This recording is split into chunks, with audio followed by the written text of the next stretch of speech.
Welcome back, Midnight Viewers, to Father Malone's Weekly Roundup. I am Father Malone L, and the Kryptonian beside me is Ripley Jean L, and we're back to talk the latest in heroes and idiocy. How is everybody? I hope you're super. This is Supergirl. Here's the thing. My cousin and I have very different ideas about what it means to be a hero.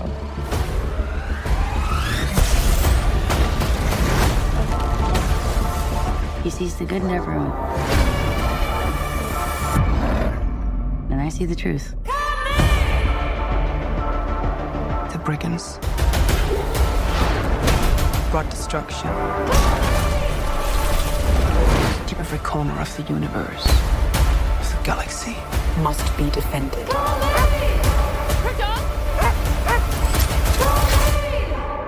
You cannot give up on me.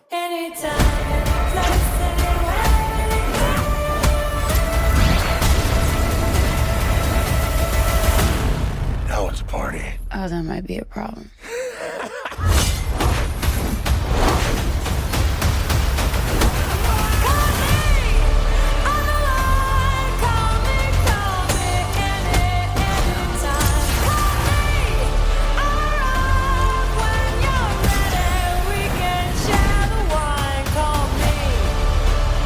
I know it's pretty colorful, but that's just so everyone knows we're good. I'm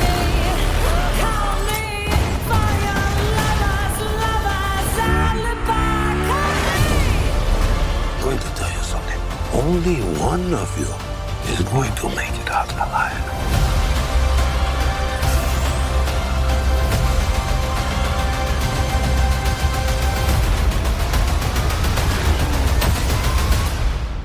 We haven't been formally introduced.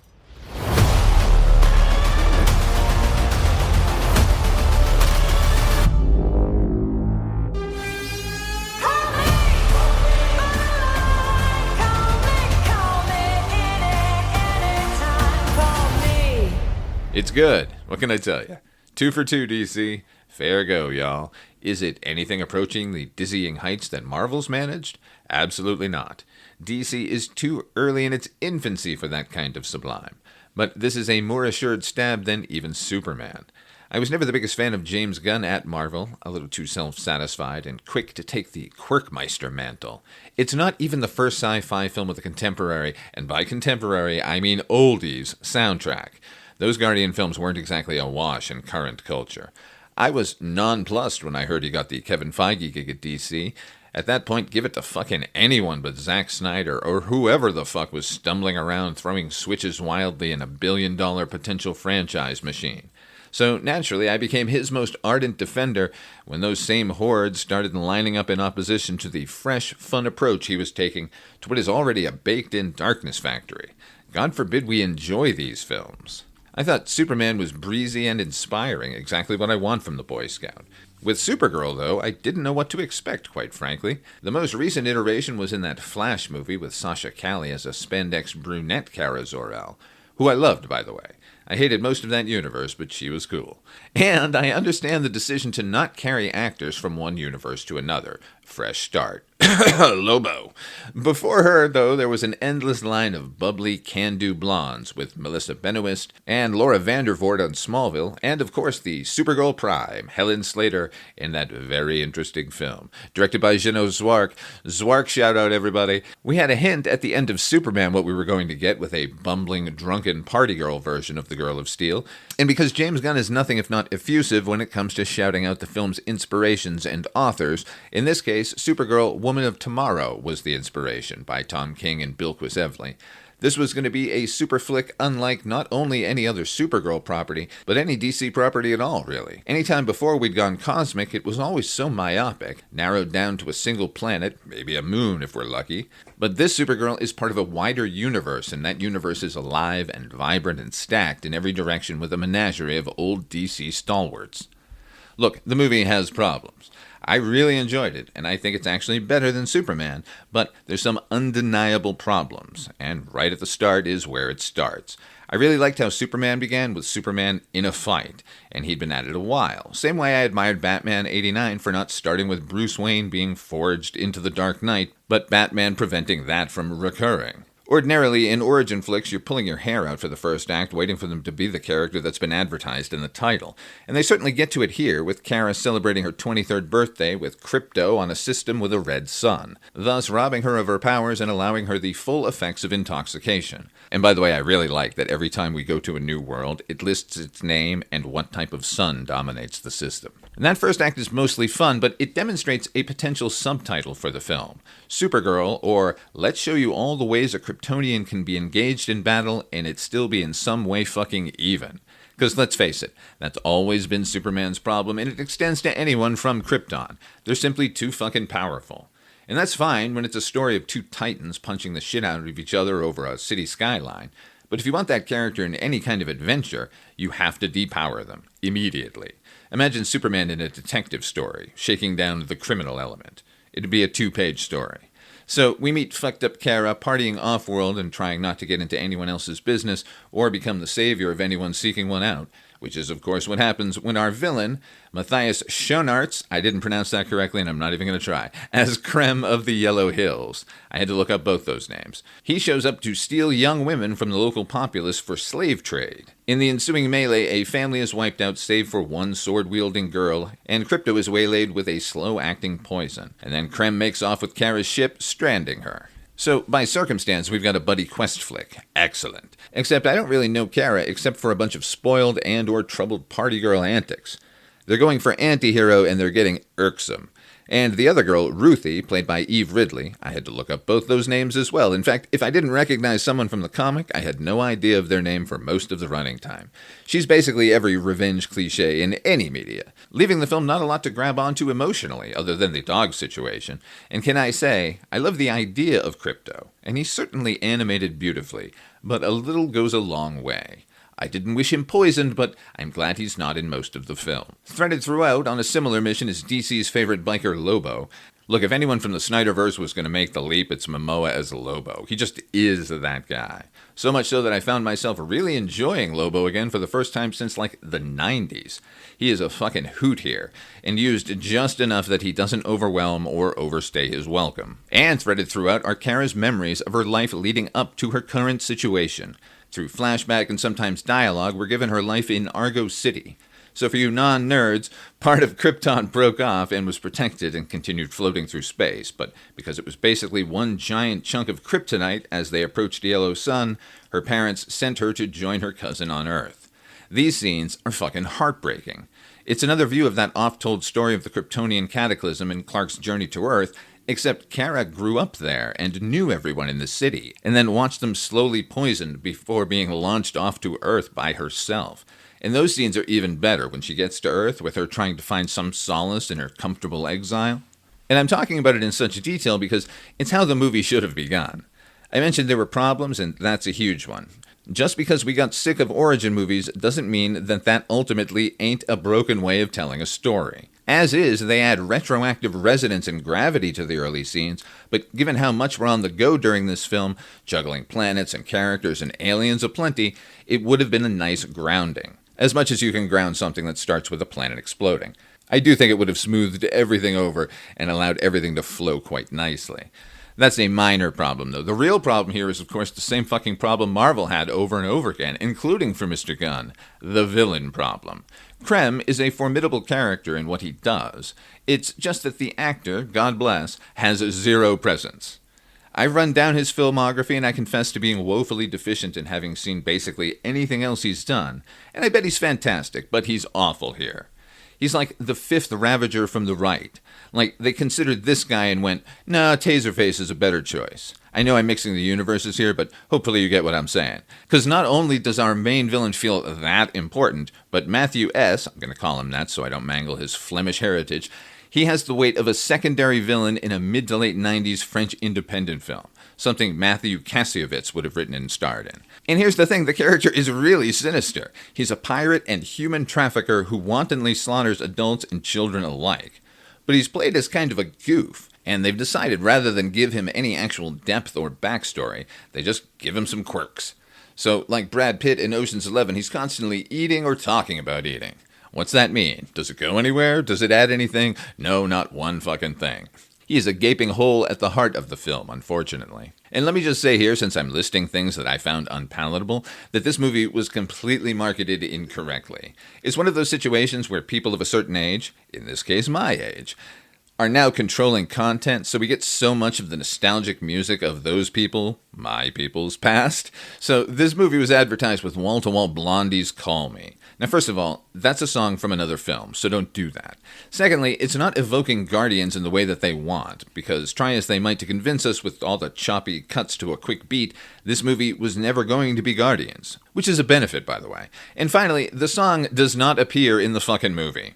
Contemporary songs appear in the film, because this is about a 23-year-old girl, so that's as it should be. But then none of those tunes are going to lure nerds of my vintage out of their moldering dens and into the cinemas. Okay, so faulty structure, terrible antagonist, what's it do right? Everything else. I know I'm always banging on about having a few or at least one poetic moment, a splash page in comic terms, that feels beautiful and outside the film, outside the plot, just a character moment beautifully realized. This movie is wall to fucking wall with them. In this case, the sense of wonder and sorrow and a rush of adrenaline.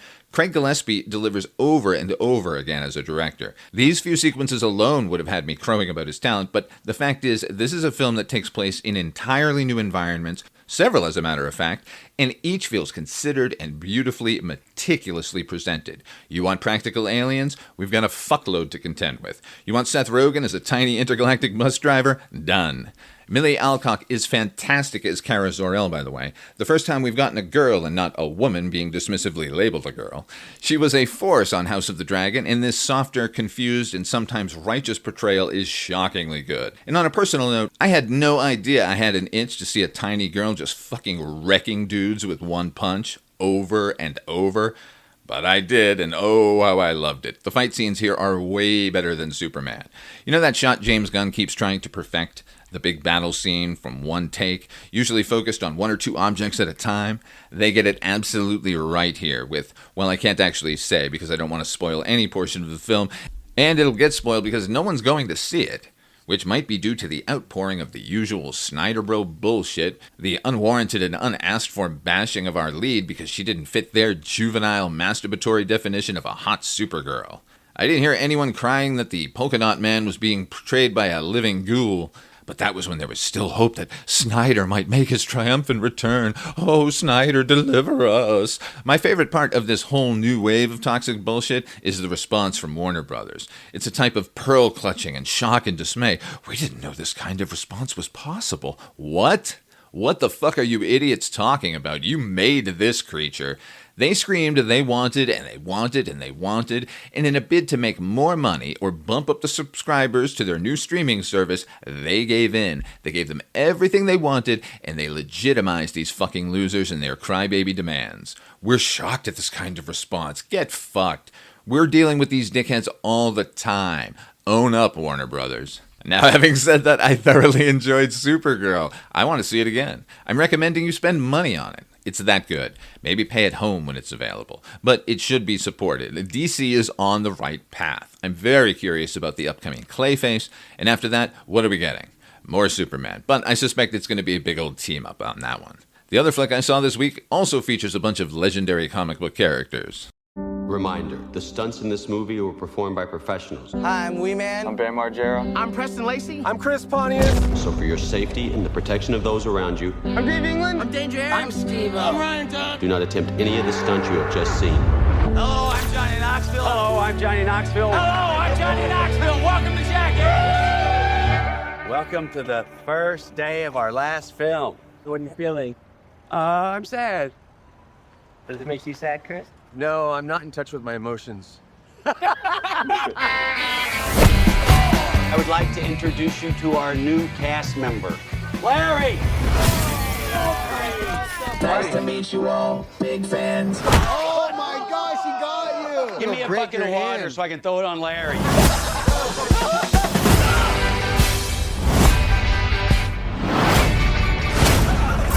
25 years and we haven't learned a goddamn thing. Can someone go get the shot collar for your penis? Hoopy said he wants to try it. Hi, I'm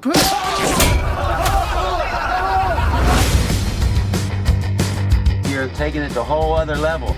Yep. Look pretty happy about it. If you're gonna be dumb, you gotta be tough. High five.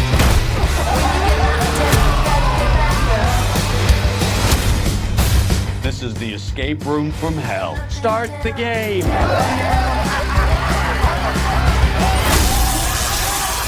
I think we're moving to the next room. If you're gonna be dumb, you gotta be tough. This jump sucks.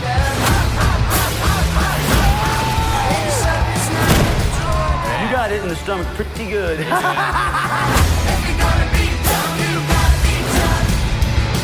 We are going to be making history today with the first robot prostate exam. This is what Jackass looks like at 50. You see the finger on that thing? That's not a finger.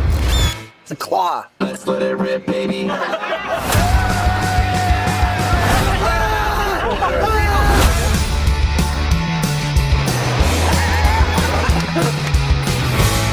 Jackass was a revelation when it premiered.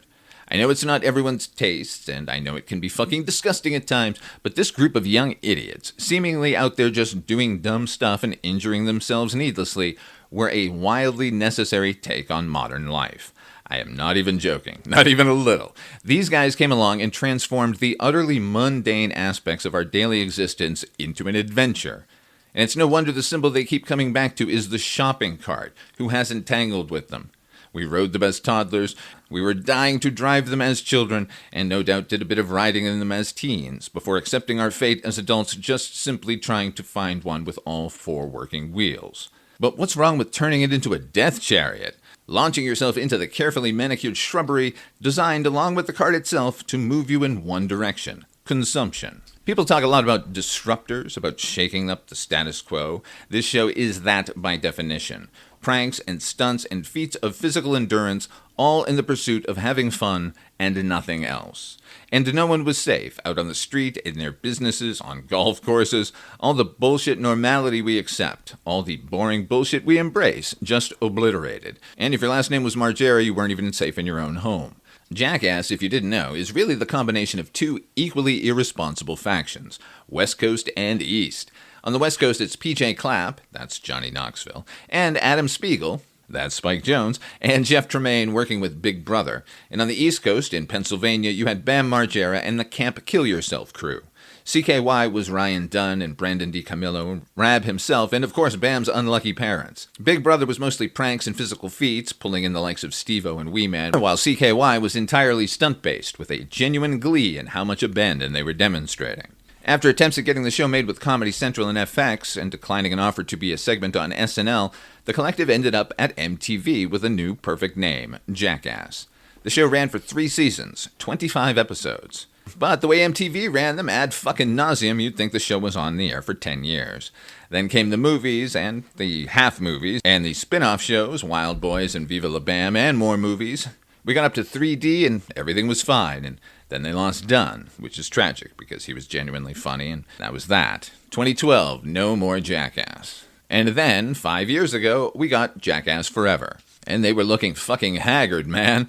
How long can they continue battering themselves in these amazing stunts? Not much longer is the answer, and the fact is, there weren't all that many stunts to speak of. I don't know if that's because of the absence of Bam, who was fired after filming only 2 skits, only one of which, Marching Band, made it into the final film, or owing to the fact that everyone there was feeling their age. Hell, maybe insurance wouldn't cover them. You'd think the newcomers they'd brought on would be strapped to all sorts of flaming conveyances, but no, mainly just getting stung by scorpions or kissing snakes. And you had to figure that was it. They managed to put one more out, they put out a good effort for a bunch of tired old men, but surely no more. They should have stopped, or should have just started a new series where they acted like demented mentors, because this movie is fucking lame. Remember when TV series needed to put out 22 or 24 episodes per season, and in desperation they turned to the most vile repackaging process ever, the clip show? Jackass, best and last, is a fucking clip show. What was your favorite bit, Steve-O? Hey, remember that time we kidnapped Brad Pitt? all interwoven with more physical endurance bullshit and vomit scenes that seem closer to Knoxville's current show, the revamped Fear Factor that he's hosting. There's no joy here. It's just kind of devolved into what everyone has suspected it was from the beginning, a bunch of idiots torturing each other. It's still funny. I still laughed, although really the only big kind of prank stunt thing that works is the one cut from the previous film, where they have Bam locked in a room with lights out and have him convinced a rattlesnake is on the loose. It has the manic, crazy, cringy energy of some of their best earlier efforts. And at least there's fucking effort. I will say one thing in the film's favor, though. Knoxville is frequently emotional about the thing being the end, and it's affecting in ways the rest of the film couldn't hope to be. I can't believe there are great little horror movies going straight to fucking YouTube, and this TV special got a theatrical release. Even worse, I paid for it. That's the Roundup for this week. Monday is the next Von Doomfest, I promise. It's Doctor Strange, and it's a good one. HP is back. You can hear it right now over on the Patreon channel. As a matter of fact, that link is in the show notes. Thank you all very sincerely for tuning in and continuing to. It's always good to know you're listening. Until next we meet, I'm Father Malone for Ripley Jean. Try to enjoy the daylight.